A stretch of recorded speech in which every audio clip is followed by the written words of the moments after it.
Welcome to the Consumer Finance Podcast. I'm Chris Willis, the co-practice leader of Troutman Pepper's Consumer Financial Services Regulatory Group. And today we have a great episode for you all about complaint management called Your Problems Come on Two Legs. But before we jump into that topic, let me remind you to visit and subscribe to our blog, consumerfinancialserviceslawmonitor.com, where we have daily insights about everything going on in the consumer finance industry. And don't forget to check out our other podcasts. We have lots of them now. We have FCRA Focus, we have the Crypto Exchange, and we have Unauthorized Access, which is our privacy and data security podcast. And they're available on all popular podcast platforms. And if you like this podcast or any of our others, let us know. Leave us a review on your favorite podcast platform. Today, we're going to be talking about complaint management, and I'm joined by my partner, Alan Wingfield, but we also have a special guest, Tom Kline. Tom is a former franchise dealership owner with over 30 years of experience and is now a consultant who specializes in risk mitigation by preventing and solving dealership problems through risk transfer remedies, compliance, and dealership dispute resolution. Tom is the lead consultant and founder of Better Vantage Point and has worked with both publicly held and private dealerships. He speaks at national conferences and workshops and writes for 6 publications. And so we're really glad to have you on the podcast today, Tom. Thanks for coming. Thanks for having me. It's great to be here. We're really interested in hearing what you and Alan have to say about complaint management, which is a topic that's been important for a while and is only increasing in importance, I think, with the current regulatory environment. And speaking of regulators, Alan, let me start with you. Can you just give the audience a bit of a thumbnail sketch about what regulators' expectations are for having a complaint management system and actually resolving customer issues that come in through it? Thank you, Chris. It's easy to have questions about the actual value of a lot of the regulatory expectations and legal requirements in the consumer financial services space. For me, complaint management and the expectations there is not one of them. My message is love your complaints. Love your complaints for the reasons we'll go through today. My practice is a hybrid practice, helping companies both with litigation and trying to avoid disputes through compliance. And in my practice, I've seen a strong negative correlation between the quality and vigor of a company's complaint management efforts and the amount of money the company has to spend on disputes and regulatory problems. Simply put, the more effort on complaint management, the less the company spends on disputes. On the flip side, failure to respond to repeated complaints is a common theme for high-dollar jury verdicts. One famous example is an Oregon jury verdict for over $18 million for an individual consumer, and then the records showed that the company failed to respond to 9 complaints made by the consumer. The jury did not like that, and most of that $18 million was a punitive damage award. Addressing your question more specifically, Chris, let's focus on the regulators. And this is an area where there's no statute or regulation that specifically requires most companies and most of their activities to engage in complaint management. But the regulators' expectations are so strong, it might as well be written down in a statute or regulation that you should have a complaint management system. We're used to looking to the Consumer Financial Protection Bureau as sort of the Pied Piper of financial regulators at the federal level, and it has an examination manual which is published, and that examination manual is very explicit and detailed. I'll read a couple quotes just to give you a flavor here. The CFPB says, quote, "To maintain legal compliance, an institution must develop and maintain a sound compliance management system." And it goes on to explain that one of the elements of a compliance management system is a quote, consumer complaint response program. But it goes beyond the CFPB. The banking regulators for their depository institutions are subject to very specific and demanding expectation for complaint management, very much like what the CFPB's position is. So while it's hard to find a statute regulation saying you must do complaint management, the expectation is so clear and specific, as I said, it might as well be written down. Okay, let's finish up our remarks by going through the basic elements of complaint management, at least according to the CFPB. First, the CFPB expects there to be written policies and procedures to govern complaint management. Second, the CFPB believes companies should use a very wide funnel to capture complaints. Don't just treat as complaints that are formally submitted in writing or through your call center, but also look to complaints coming from any direction, social media, Better Business Bureau, and certainly complaints that are funneled through regulators. All those should go to your system and be handled according to your policy procedures.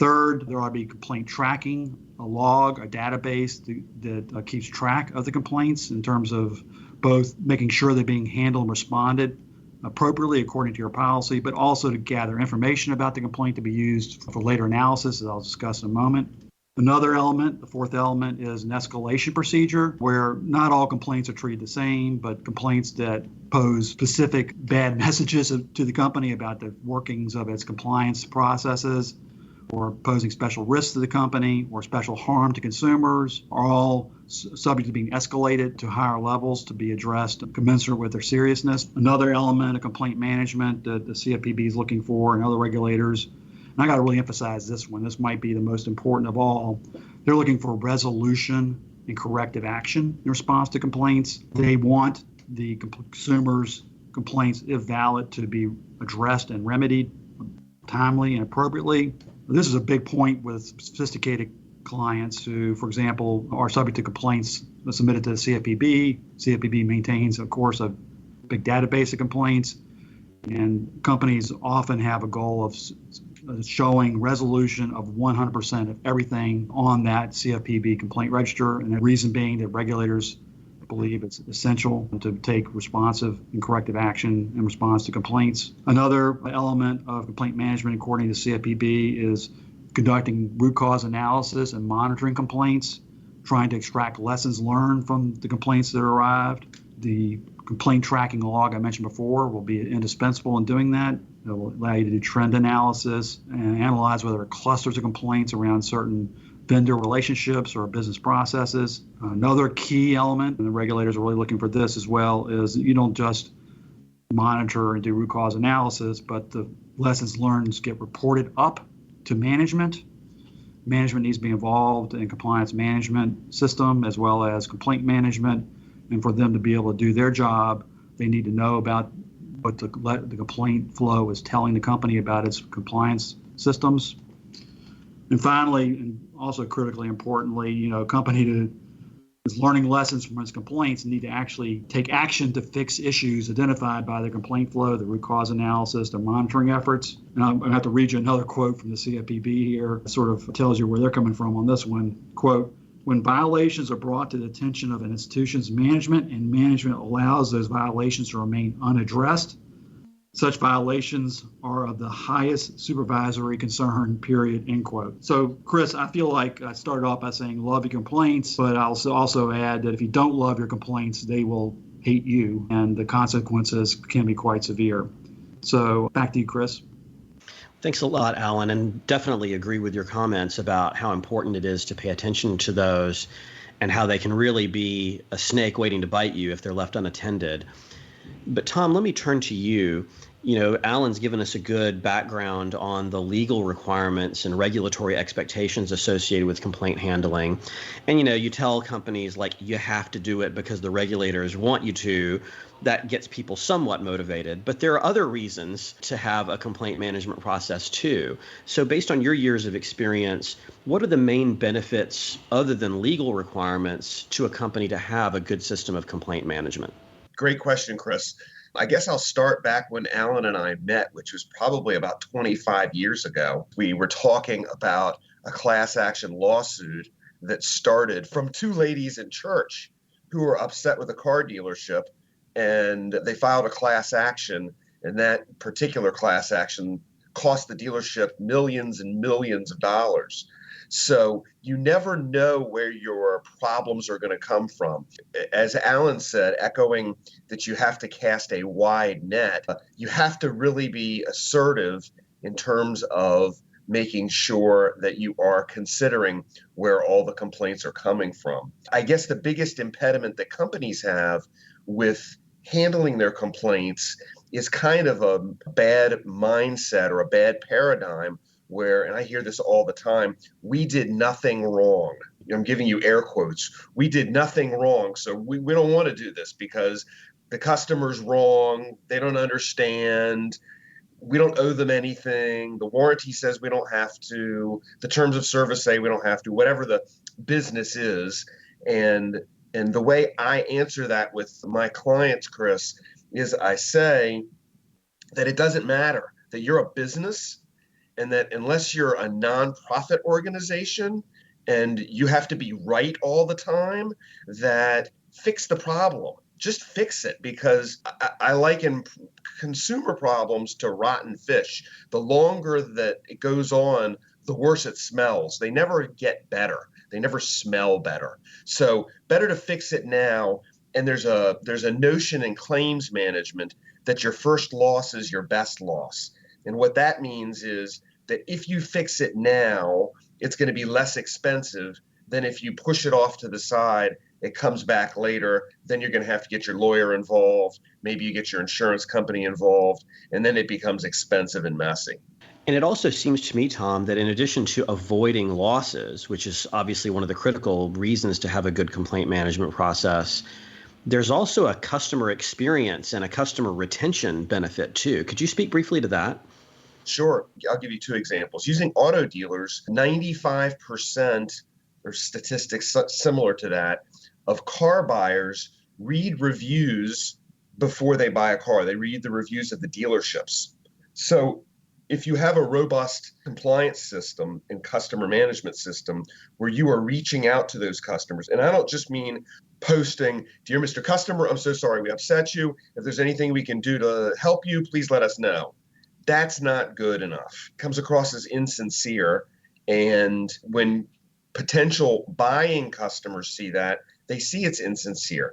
No customer expects the business to be perfect, but they do expect the business to respond.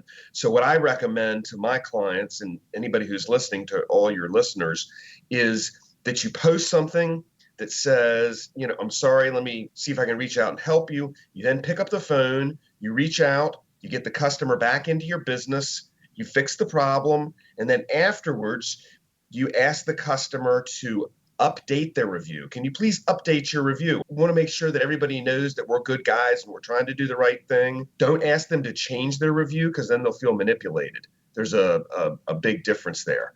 And I'm going to cite a good customer service problem which has never been fixed is McDonald's. I don't know if you're like me, but every now and then I like to get a McDonald's ice cream cone. I don't eat McDonald's otherwise. Do you ever get an ice cream cone?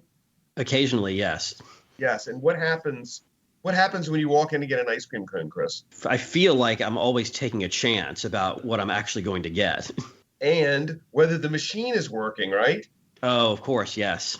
Of course. And this is what you don't want to do. There's a website called McBroken, McBroken.com, McBroken. And it's a crowdsourcing website that shows you which ice cream machines are broken at which McDonald's location. McBroken.com, right? This is not what you want for your business. So crowdsourcing is a thing. Your customers, if they get upset enough, are going to do something about it. Don't think that because you're the business that they're just going to go away. With the power of the internet and all the regulators, the AGs, the politicians, the CFPB, the Federal Trade Commission, right? There's just an unbelievable number of regulators that can come in and help you run your business. I wrote an article recently that you might be interested in, your listeners might be interested in, called "Let the Government Be Your Customer Service Department." If you don't take care of your customers, and I can cite many examples of this, the government is going to come in and help you to take care of your customers. Yes, but they'll help you in a bit more forceful way than you might have done it internally, I suspect. Exactly right. So, Tom, thanks for that. And now that we understand how important this is and what some of the consequences for not getting it right might be, both on the business side and on the regulatory and legal side, can you give our listeners some key practical tips for successfully handling a consumer complaint? I think the most important thing, Chris, is to bring the customer back into your business and make sure that they feel like you heard them. One of the techniques I use is I pull out a legal pad and I say to the customer, "I know you've told the whole story to other people on my team, and I apologize, but I want to make sure that I hear everything you have to say, and that way I can fix everything or work on fixing everything in its totality." And I have the customer literally tell me everything that happened, everything that they went through, and I write it all down. And then at the end, after you have 6, 7, 8 pages worth of notes, you go back and you read the notes and you tell their story back to them. And that lets them know that you heard them, that you listened, that you cared enough to take the time to write it down. That goes a long way in building trust with the customer so they know that you're trying to help them.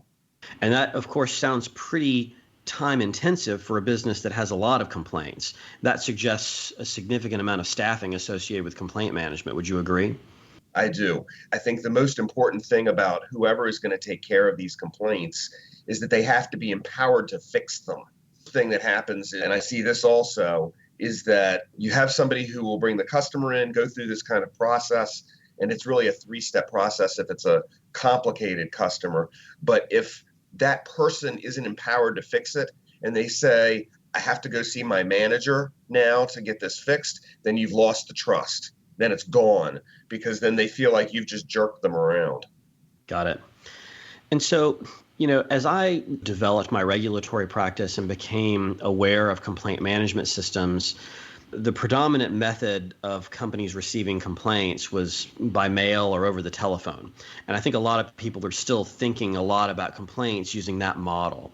But we live, as you mentioned before, in a world where consumers have been significantly empowered by social media and the internet, and complaints can come flowing through those channels as well. What would your advice be on having the best way of handling those social media or online complaints? I have a list of, for example, of 34, 35 websites, 7 or 8 of which you should look at daily, right? The simple ones, Google, Facebook, depending on your business. If you're a car dealer, there's Dealer Rater, and some of these others, there's Ripoff Report.